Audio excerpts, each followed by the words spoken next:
saya akan menjelaskan tentang kolaborasi PPKN dan agama. Pancasila. Salah satu kedudukan dan fungsi Pancasila adalah Pancasila sebagai dasar negara dan pandangan hidup bangsa.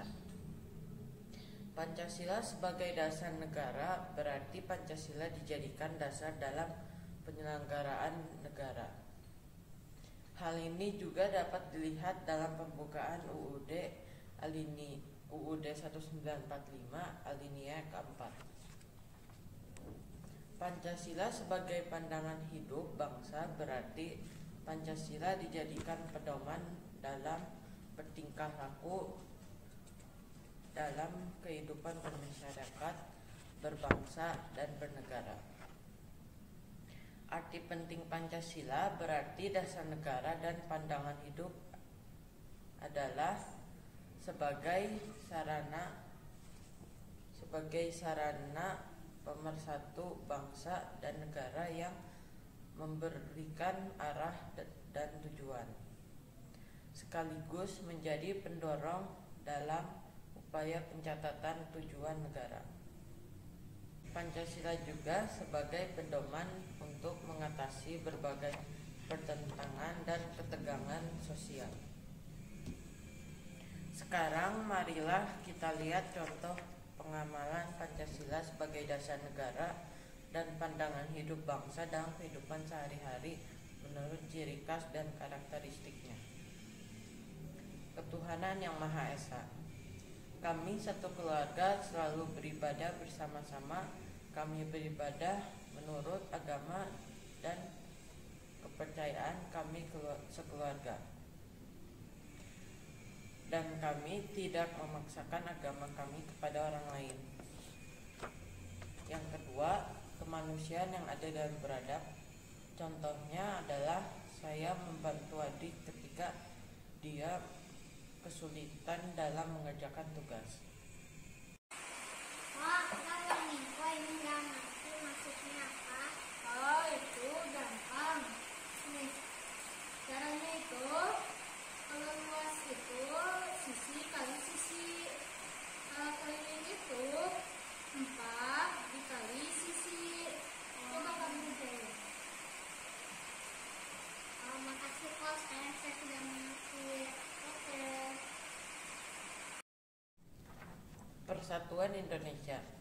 Saya bangga dengan produk Indonesia. Contohnya di sini adalah baju batik. Saya bangga dengan baju batik buatan Indonesia. Yang keempat, kerakyatan yang dipimpin oleh hikmat kebijaksanaan dalam permusyawaratan perwakilan. Contohnya dalam menyelesaikan sesuatu masalah, kami sekeluarga selalu bermusyawarah untuk mencapai mufakat. Anak-anak, bentar lagi mau liburan sekolah. Kita mau pergi kemana untuk liburan kali ini? Aku mau ke Pangandaran. Aku ke Bali. Enggak, aku mau ke Jakarta. Waduh, gimana ini? Aku mau ke Bali. Pokoknya aku mau ke Jakarta. Aku mau ke Pangandaran. Aku mau ke Bali. Stop. Kita harus putuskan bareng-bareng. Oke. Ya. Jadi kamu ke Bali gimana? Mau kemana? Mau ke Jakarta. Kami mau ke Jakarta, mau kemana? Aku mau ketemu Kenzo. Oh, Pangandaran mau apa? Aku pengen ke pantai. Jadi menurut kita semua lebih seruan kemana? Ke pantai apa mau ke mana? Ke pantai. Kamu bisa nyari ikan, kamu bisa berenang. Kedengarannya menarik. Gimana? Setuju nggak yang lain? Kali ini kita ke pantai.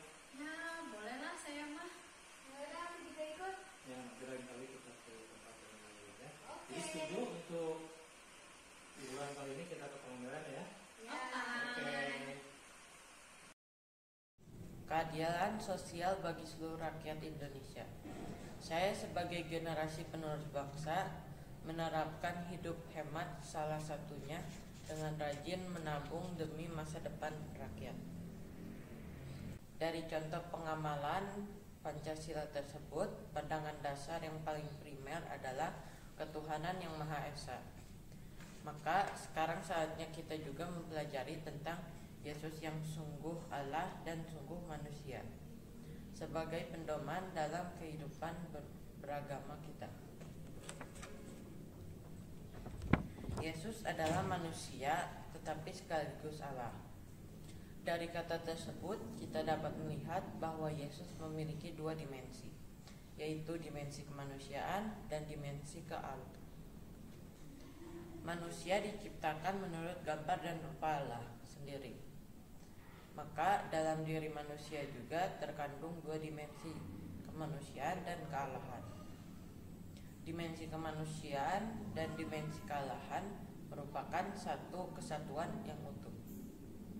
Dua dimensi ini perlu dipahami dengan baik sebab karya penyelamatan Allah menggunakan kedua dimensi tersebut agar penyelamatan Allah dapat dirasakan manusia secara sempurna. Agar kita dapat mengerti lebih lanjut, mari kita lihat contoh berikut ini, dimensi kemanusiaan dan dimensi kealahan yang sungguh-sungguh dapat kita lihat dalam kehidupan sehari-hari. Dalam dimensi kemanusiaan, kita tahu bahwa Yesus dilahirkan dari rahim Bunda Maria.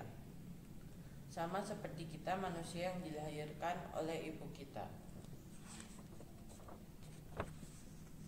Yesus sebagai manusia dapat merasakan rasa marah, kecewa, lapar, haus, letih, takut, dan lain-lain. Kita pun sebagai manusia sering merasakan hal-hal tersebut.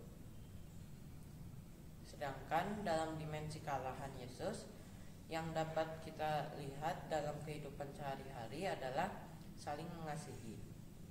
Yesus mengasihi para murid-muridnya dan kita sebagai manusia pun memiliki rasa saling mengasihi dengan sesama. Dengan memahami Yesus sungguh Allah dan sungguh manusia, kita diajak untuk meneladani cintanya. Demikian penjelasan dari saya. Terima kasih.